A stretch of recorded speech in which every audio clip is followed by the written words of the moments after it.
Joining me now is Mark Harvey, Associate Professor and Director of Graduate Business Programs at the University of St Mary. He's also the author of Celebrity Influence, Politics, Persuasion and Issue-Based Advocacy. Mark, great to have you with us. There's been a long list of celebrity endorsements for Kamala Harris, from Oprah to Taylor Swift, Eminem, Beyonce. How influential are they? Well, it's really hard to say, quite honestly. If you ask the average voter what's going to influence their vote, most of the time they're going to talk about the economy or food prices, gas prices, what their political party is. But what Taylor Swift thinks really isn't that high on the list usually. Now, that's not to say that they're not influential at all. There are some cases, or at least one case we know of that's documented, where Oprah Winfrey supported Barack Obama and it seemed to make a measurable difference.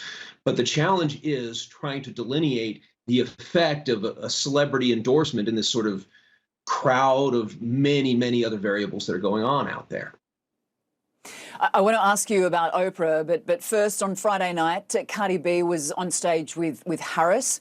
On Thursday, it was J-Lo. Before that, we saw Beyonce in Texas. I mean, these are all women of colour, speaking on key issues, including, Latino, Hispanic heritage, women's rights. Can these targeted and issue-based endorsements swing undecided voters?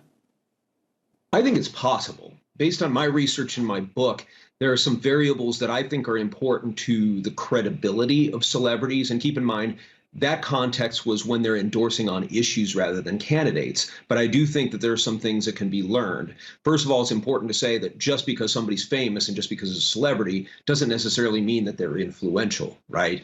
But some of the things that do cause them to be credible are things like, do they have expertise? Are they connected to an advocacy network of other people who support their cause? But something that I think speaks to your question about how targeted they are has to do with identity. For example, we discovered that Elton John and Ellen DeGeneres are more credible than many other politicians on LGBTQ issues. Willie Nelson is more credible than most politicians on marijuana legalization, even though his main thing is he's a musician and he smokes pot.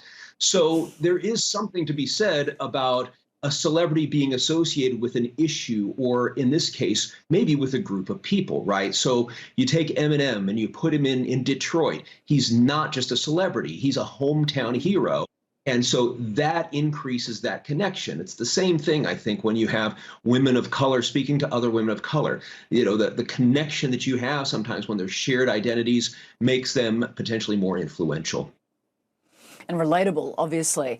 You mentioned Oprah endorsed Barack Obama back in 2008 and that it made a difference. Why did her endorsement matter?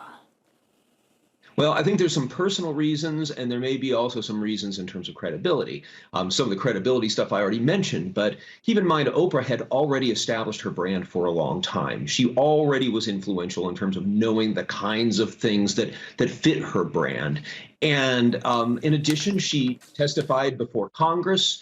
She she was very genuine in the way that she shared her own abuse stories and tried to advance legislation to support that. And so she had some history in politics as well that I think kind of uniquely made her more accessible.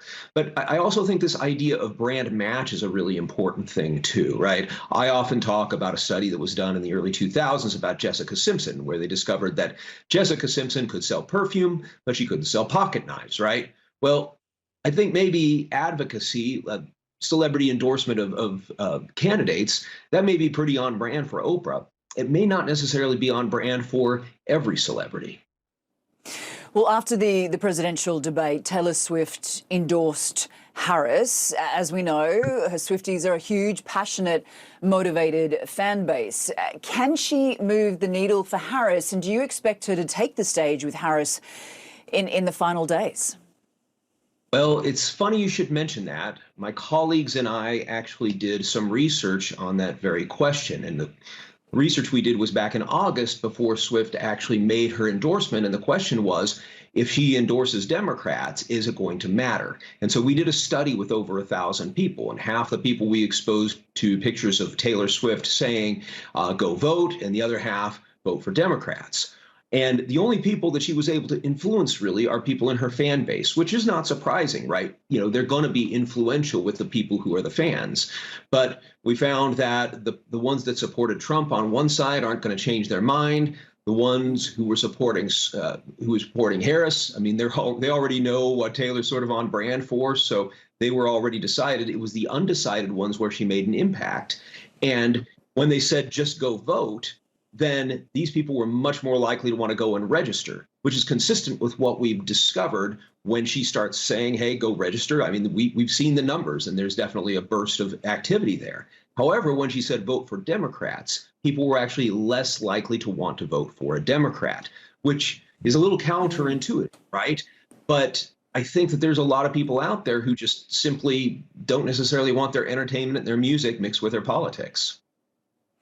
Mark Harvey, thank you for joining us. We appreciate you sharing your insights. No problem. Thanks a lot.